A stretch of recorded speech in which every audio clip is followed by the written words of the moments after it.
Parliament and back into the studio here. And I'm privileged to say that I have in the studio Mr. Peter Manu, former Western Regional Chairman of the MPP, former National Chair of the MPP.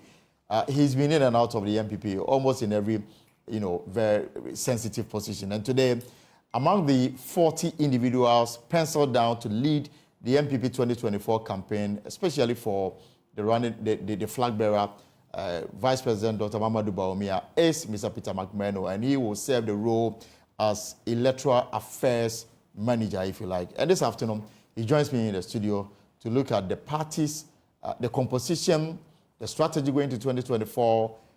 Are there reforms that they are hoping to put before the Electoral Commission? These are the matters that we'll be discussing, and your questions, your comments are welcome via our social media pages. Mr. Manu, you're welcome. Thank you, Elton. So, you are always in a takeover first.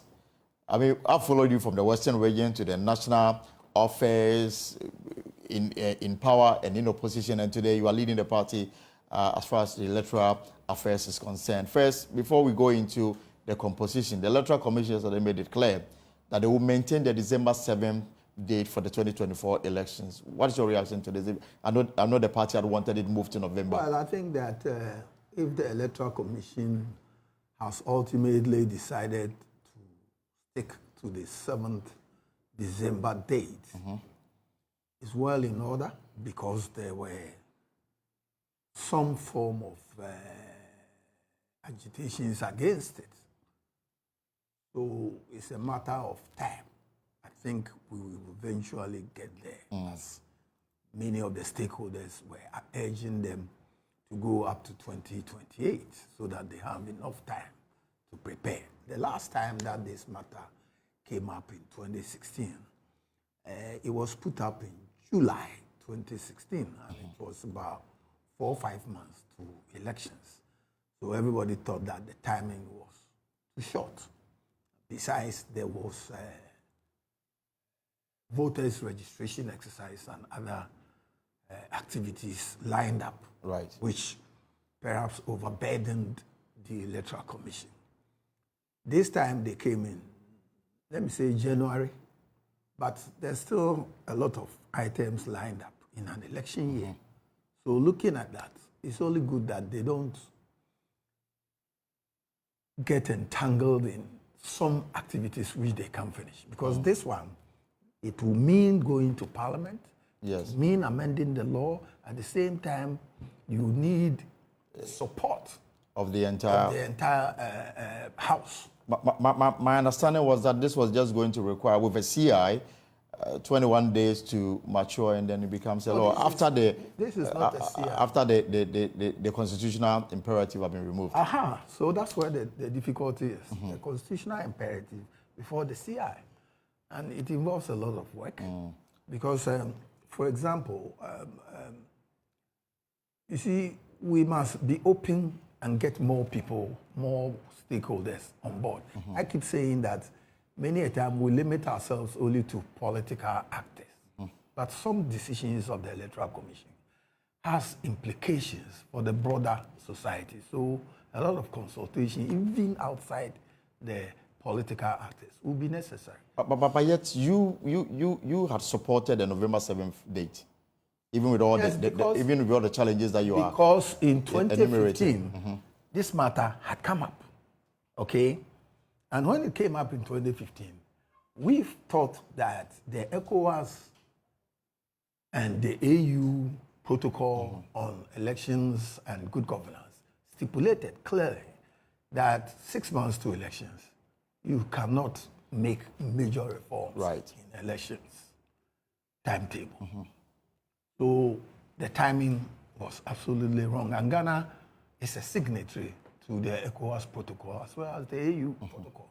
But this time, it was in January, which is about 9-10 months.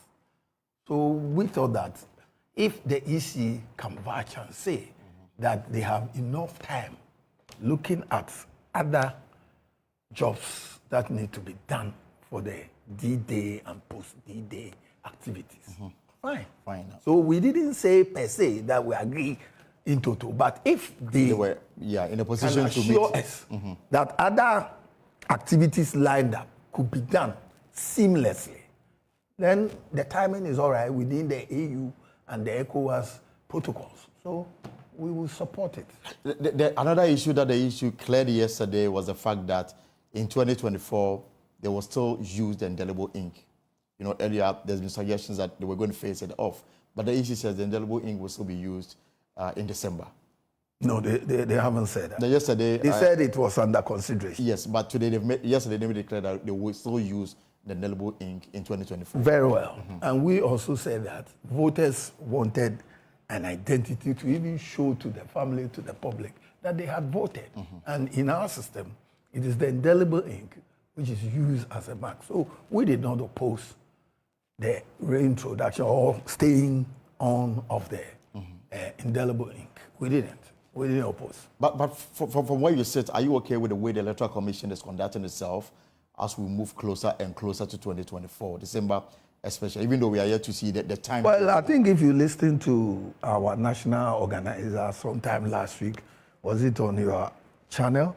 He boldly confronted the Electoral Commission to come out with their timetable. Yeah. Right. We still don't have it yet. Yes, but I also saw Dr. The Bossman on your outlet saying that within the next week or so, they will bring it. So let's wait for the next week or so and then see the nitty-gritty of the activities lineup. Then we know. Let me ask you a personal question, and I'm asking because you've been a chairman of the party in opposition and in power at the same time. I'm asking because, you know, the Electoral Commission is supposed to be a neutral body. The NDC, they've always viewed the Electoral Commission steps with suspicion. Is it an opposition disease? Well, because depending on where you are, you always have issues with the conduct of the Electoral Commission in electoral matters. This question has come up several times. But you see, I think that it's about time that we broke that suspicion that lingers either in opposition or in government about the activities of the electorate. How do we do it? For me, how we do is for the EC to be as transparent and open as possible and to listen to stakeholders as they have done recently in respect of the date and the ink. And indelible ink. And after 30 years of practicing constitutional rule, you think that the East still has a lot more to do to be seen to be transparent, neutral? Elton, so 30 years is long for you, eh? And some people have practiced democracy for over 200 years and they still continue to make changes and amendments because we don't live in a static society. So every now and then, the dynamics of society makes it imperative that there are bound to be changes as we move on. But 30 years is not enough.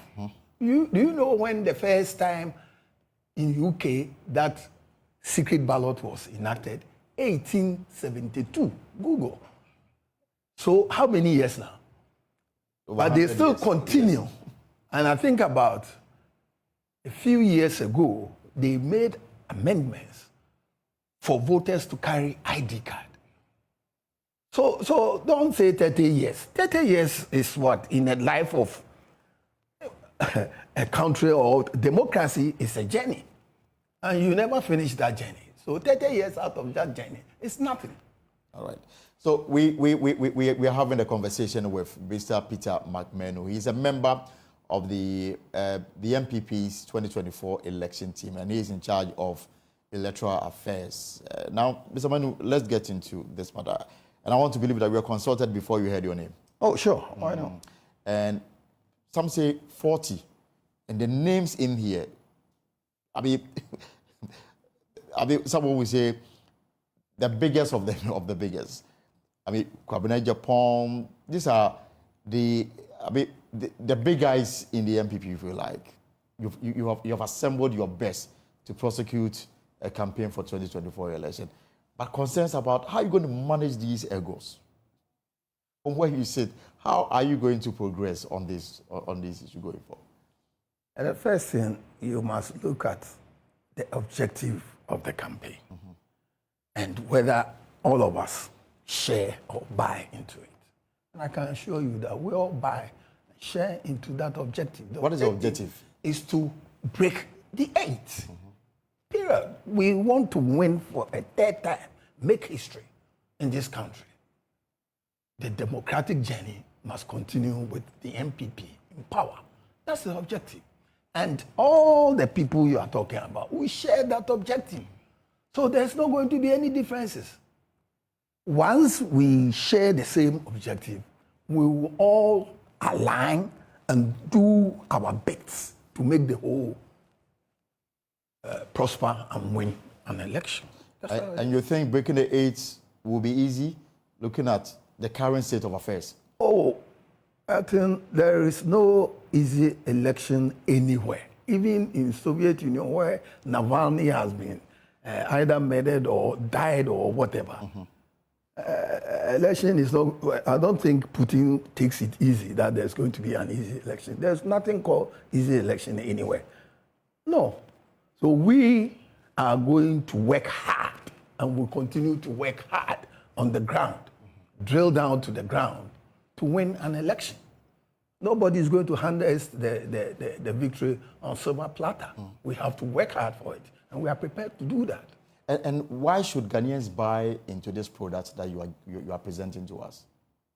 What is the product? The product is your flag bearer, Dr. Bawumia. Oh, the party, and for that matter, the constitution, and for that matter, our internal arrangements brought him up in a democratic way, consistent with the 1992 constitution. I think it's Article 55 something, which says that the internal organization of political parties must conform to democratic practices. So we went through that manner and elected him. So everybody must come on board. So it means we have faith. The party machinery, the party rank and file, anyone who believes in democracy, in the internal democracy of the party. And let me tell you, recently during our sitting MPs internal elections, right, some 2 people came from Nigeria to have a look at how MPP does their internal parliamentary elections. primaries. They were here in your studio. Did you see how surprised they were about the beauty of MPP's internal democracy, the superb nature of it? So if we have come out through this system and a candidate, Dr. Bawumia, has emerged as the winner, who am I? Who are you? If you believe in our internal democracy sanctioned by the national constitution, you have to follow. But again, you are presenting him to the Ghanaian voter. You are not only presenting him to MPP voters. And for that reason, they will look at your track record to decide whether they want to renew the mandate of the MPP or not. Now, Dr. Bawumia appears to have his own ideas, if elected, how he wants to, lead the country. Some of them are quite a departure from what exists currently. And questions have been raised about whether or not he's running away from the record of the Akufo-Addo-led administration. I don't know what your reaction to this. I think there is an error in your question. You only mentioned the past, but voters don't rely only on the past. They rely on the past and the future. And that's exactly what Dr. Bawumia stands for. He's not running away from anything. He's being candid. And he's giving assurances of the future, what the future holds for Ghana under his presidency, which is going to come on January 2025. So he has given his track record. Then he goes on to say what he will do in the future. Perfect. But the present is what we are witnessing now, and that is economic difficulties.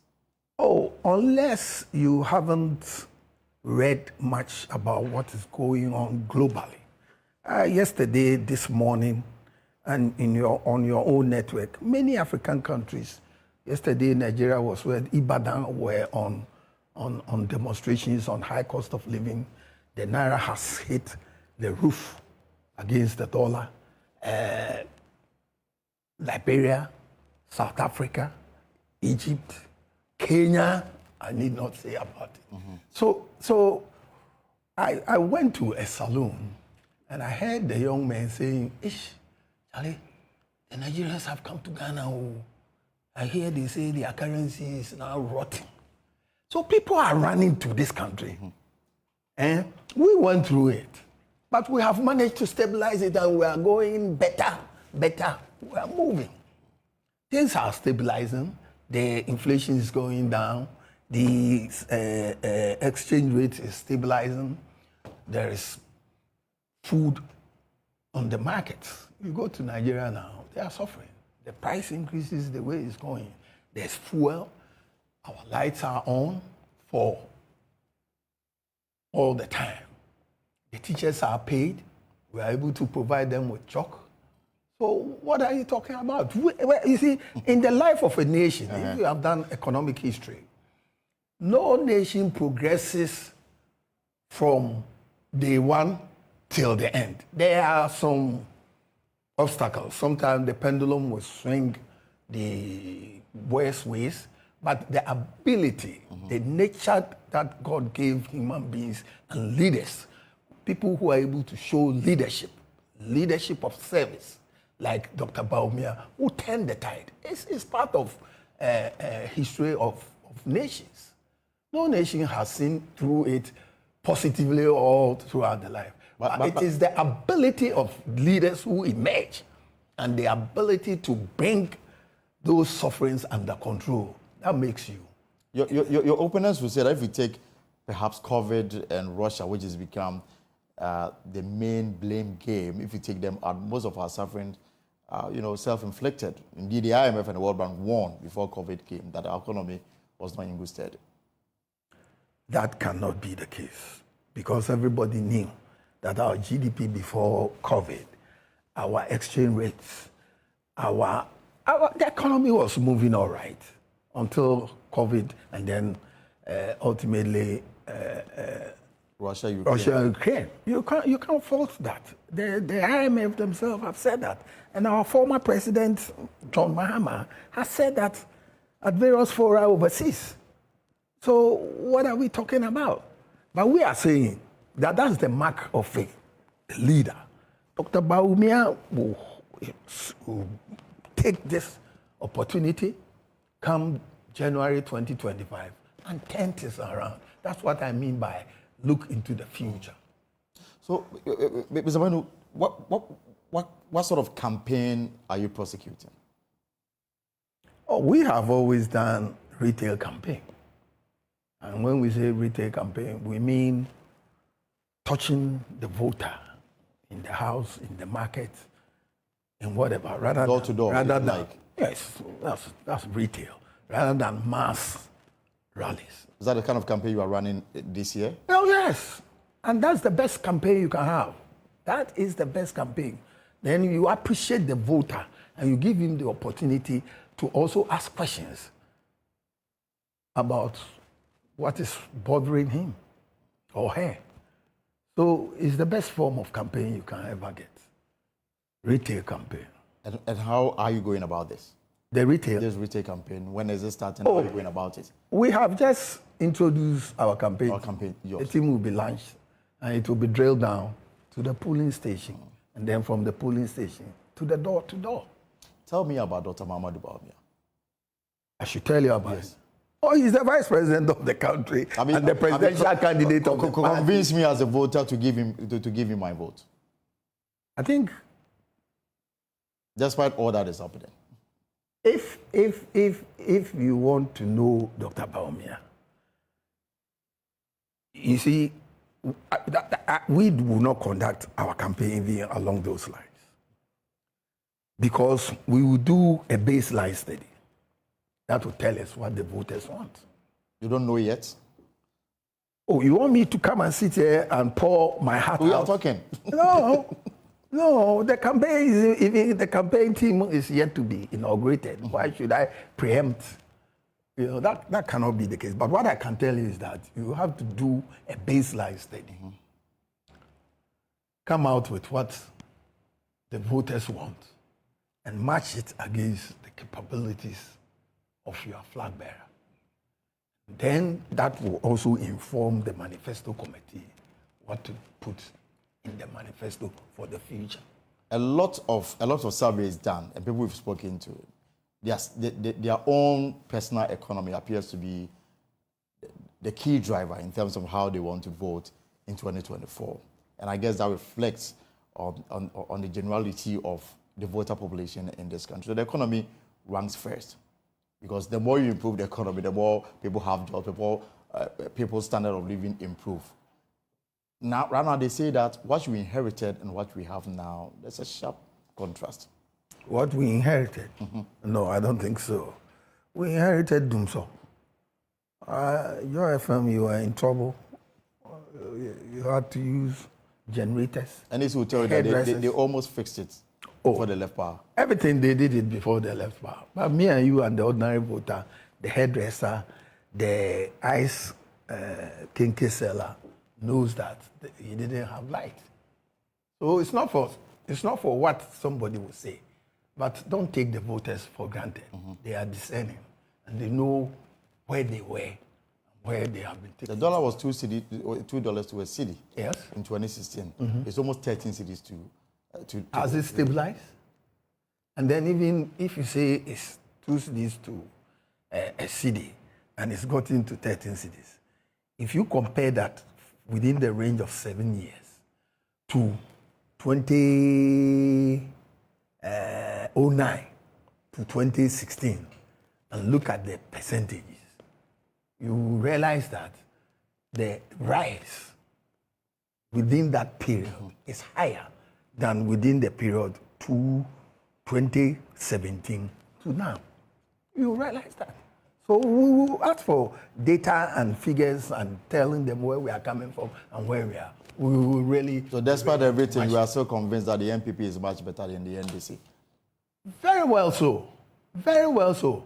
And then you see, well, some people, including the NDC, think that Ghanaians, they will forget. But we will also bring it back. What are you bringing back? Under their tenure, over a period of time, what was happening in this country. Yes, we will bring it back. Oh, the records are there. We'll bring it back. The NDC is presenting John Mahama for the next election. He's been a vice president before, he's been president before. He wants to finish his term. Does he give you sleepless nights? Well, as I said earlier, no election is cheap. And we will never assume that we are going to a cheap election. We will work hard and fight the election. That should be and is our mantra. So whether he has been a president before, we know when he was president what happened to this country, even without COVID and in the absence of COVID and the Ukraine war. We know what happened. But we also know that Vice President Bawumia is now becoming the president, the future. So he's talking about the future, and we are talking about the past. That is John Mahama. It's past. And we are going into the future, 2025 upwards. All right. Mr. Peter Manu is a member of the MPP's campaign team. We're just having an interaction with him. The party formed the campaign team for election 2024. A total is 40 of them. Their main task is to ensure the re-election of the MPP in 2024. Mr. Manu, there's a tall list of advisors, including former President Kufuor and Nana Addo Kufuor, the current president. This is the first time we see something like that. What's the motivation behind it? I know that it's not the first time. President before, but to capture them, but it's not the first time. You see, experience matters, and we say election is a science and an art. The art part is something that you have done repeatedly and have gotten good results. So when people have done some things and have gotten good results, you need to tap into their memory, their experiences, and use it for your own good, for the benefit of your team, the campaign team. So people like President Kufuor, who for the first time in this country won elections from a sitting government, his experiences, we need to tap into it. People like Nana Addo Kufuor, who won the highest margin, over 1 million votes, against an incumbent, his experiences, we need to tap into it. So I think that it's good to learn from their experiences and tap into their memory for the good of the campaign team. So for somebody who is campaign chair and campaign manager, what I mean, educate me on their exact role. Oh, this is very simple. I guess what's the name of Joy FM? You have a board chairman, you have a chief executive. The board chairman will call the meeting with the agenda. Then the chief executive will come and narrate where we are. You ask questions and give directions and policy to the board chairman, to the chief executive to go and fix it with his team. I understand, but in terms of policies, it's the same. Are they not going to be conflicting roles? I'm telling you, it's the same. If the chief executive of Joy FM and the board chairman do not conflict in any way, then I don't expect the chairman of the campaign and the manager to conflict. No, it's very simple. So what are you going to do a nationwide tour to pick ideas in the development of your manifesto like the NDC is doing? But I have told you already that we will do a baseline study, and I know that it will be done, and based on that, the manifesto committee will have something to work on. Yeah. So everybody will have his own way of doing things. Whether they will go around, whether we will use the baseline, it depends on. And you know, every election is unique. You can't compare 2024 elections to 2016. So how unique is 2024? We want to break the 8. So it's unique. Something that has never happened before. That makes it unique. And some people also know that if they lose the election, it will be a big disaster to their party. So the stakes are very high. Very high. That demands hard work and understanding of the entire campaign machinery, electoral machinery, and all that, and how to marshal your forces, your base, and bring in new elements from the opposition to cross the 50%. And you don't think that because you want to break the 8, there's a possibility of voter fatigue? You know, we're becoming used to changing governments after 80 attempts. You see, Ghanaians are discerning. And day in and day out, we are learning, and our democracy is maturing. I mean, Buhari was president for 2 terms, 8 years. Nigeria renewed and gave it to the current president, Tinubu, from APC. So it does not really matter. But how they see the party, how they see the future, how they saw the past, this will affect their thinking. And I'm telling you that we also have the base. MPP has the strong base as a party. It's a very strong party in Africa, in Ghana. And don't joke with us. Don't joke with us. And we understand the nitty-gritty of elections. We have been bullied in the past, from 92, 94, when people didn't even have a card, voting card. But we've gone through that and matured. So our maturity from the days of the stolen verdict, we've learned a lot out of that. And I can tell you that we are a very strong party. And our leader is a very efficient one. Dr. Bawumia has another, issue to deal with, and that is the selection of the running mates. What is the discussion around it? Well, that discussion hasn't come up. It came up only for postponement at the National Council meeting because under the constitution of the party, he was supposed to give us the running mate upon a certain time frame. But the same constitution also gave him the opportunity that if he's not able to satisfy the time frame, he must come to National Council to seek a change, which was granted to him. So he's on course. And for how long is Council going to wait for him to present the candidate? We should not pressure him because in any elections, we have pre-election, election, and post-election. We are now in the pre-election era. We've done almost completed our parliamentary candidates.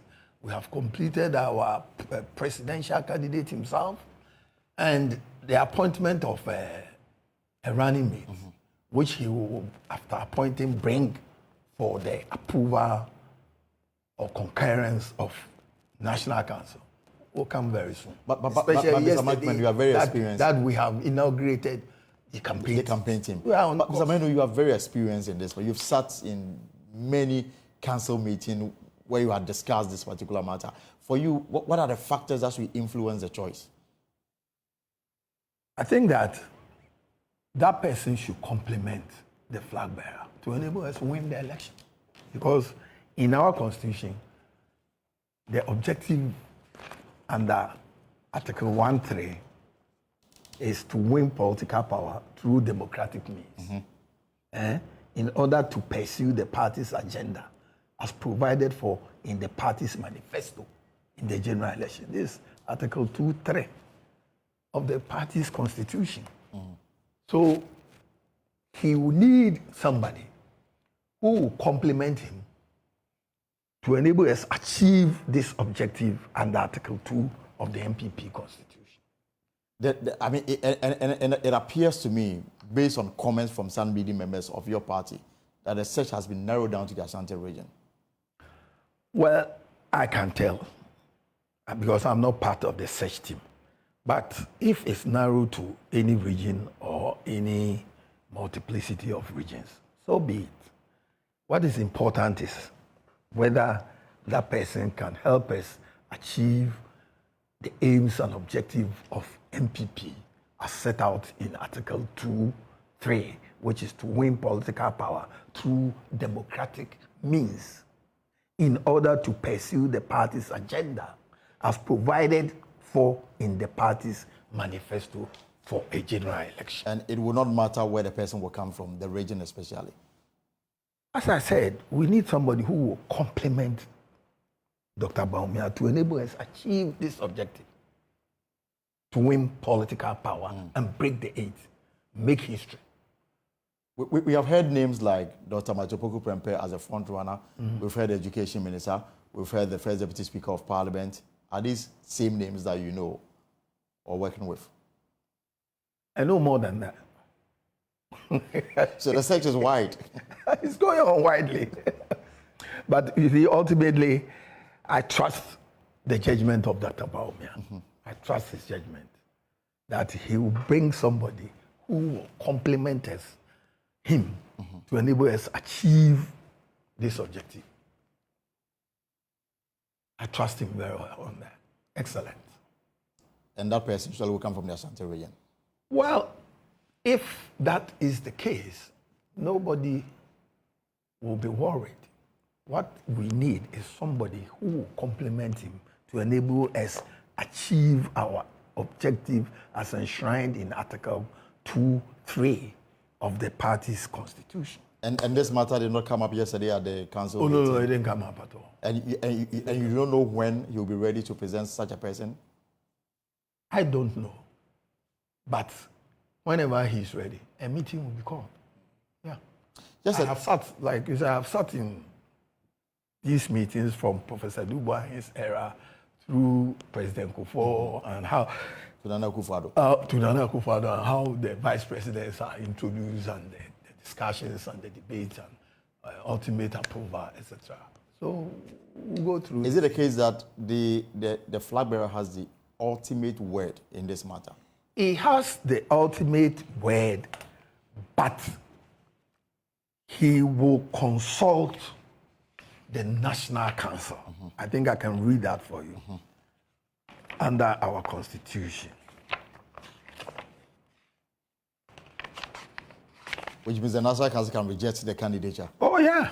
But it doesn't have to get to that level because the vice president will do a lot of consultation. Look at Article 13.3.1. Right. The party's presidential candidate shall, in consultation in consultation with the National Council, nominate the vice presidential candidate.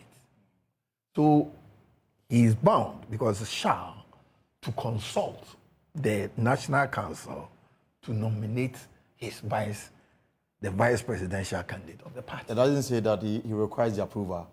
Well, it didn't say that, but it said in consultation. So how to interpret in consultation? But because we have gone through that historically since 1992, we haven't had any trouble with it at all. And like I said, Dr. Bawumia is an excellent person, and he knows how this Article 13.3 can help us achieve the objective of the party, which is to win political power in a democratic means. At the meeting that he asked for more time, and up to now, he's not gotten back to the council, he must be under some sort of pressure, because there appears to be all manner of... I don't think he has been under pressure, attention. but he needs time, because there are so many other things that were activities that were lined up. You know, it was only on 27th of January that we had our primaries for sitting MPs. As we speak, there are about 2 or 3 constituencies which will be completed by next week. Yeah, and then the Partisanship South, and of course Sunyani East. And then Sunyani East, where nominations have been completed, the date will be set for the vetting and then voting ultimately. So these are all matters that should concern the flag bearer, because he wants also to win and get a majority of seats in Parliament. It's important. All right. Mr. Manu, we are bringing our conversation to a close. Yesterday at the council meeting, did the subject of changing the majority leadership come up?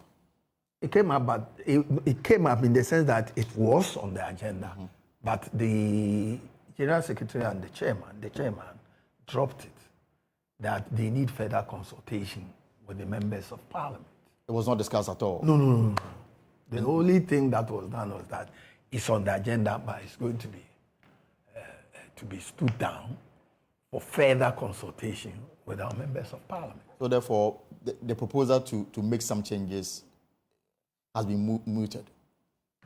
For now, because I came here as I sat down in the lobby, then I saw Honorable... Yes, because I will need your reaction to that. Honorable... Joe Wise. Joe Wise speaking to the press. Yeah.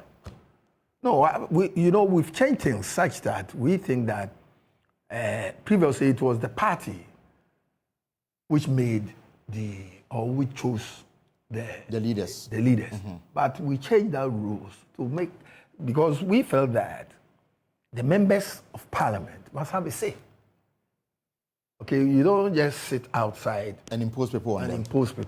That does not conform to the internal democracy. But who is the proponent behind this motion or this move for a reshuffle of the majority leadership? It must come from them. That's what is. But therefore, somebody within their rank is proposing that should happen. Yeah. That's what it should. And the person was not given the opportunity to justify his move? Well, the ball was thrown back at them, that go back and then have a discussion with the members of Parliament. And that's the end result is what I just saw on your screen. So Joe Wise says they will resist any such move. Well, if he has the majority, fine.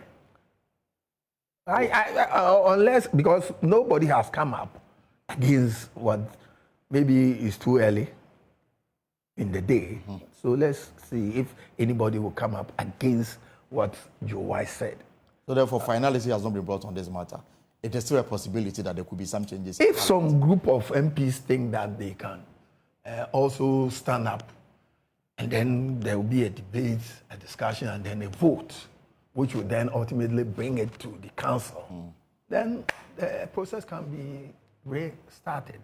But for now, between the time that I saw Joe Wise on the TV, I haven't seen any opposition.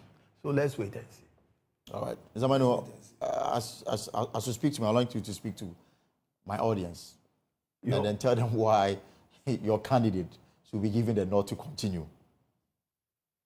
I think we have always said that the man has the future of this country in his thinking to bring economic recovery, to bring the current mood of global geopolitics, which is digital economy, into this country.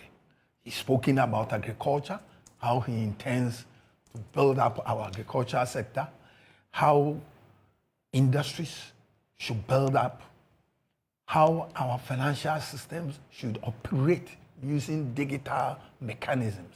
And yesterday, how even transport could get their revenues with their card, the swipe of a card. Some say that it's not new. John Mahama time he had the same thing done.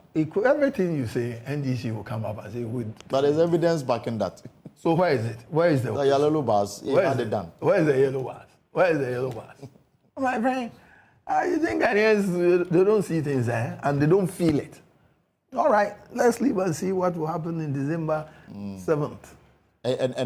So he's a man who is a team player and prepared to work to recover the economy as it has started already and bring it to further heights in the future. So the future is good from educational point of view, from health. Look at the way the Agenda 111 is going, agriculture.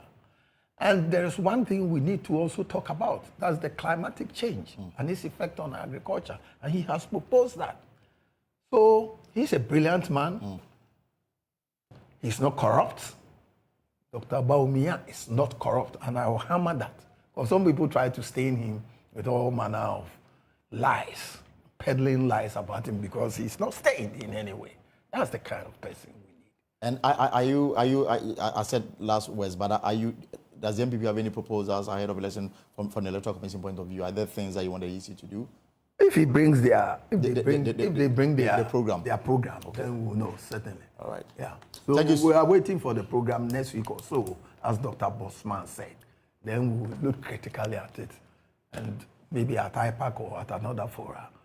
Because if you ask me now, we sent our reforms package to them after the 2020 elections.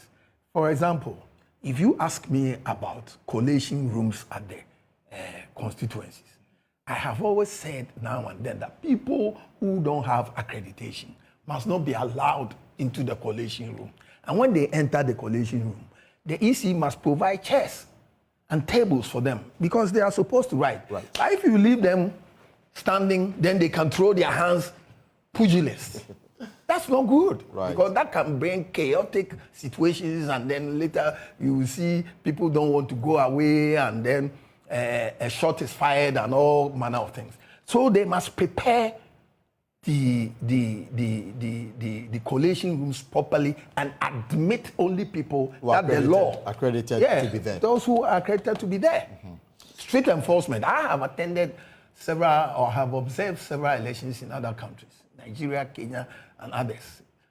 If you are not accredited to collation, you have no business there. You have no business there, strictly speaking. And the atmosphere is serene. Then you will sit down, you have your pen and paper at the table.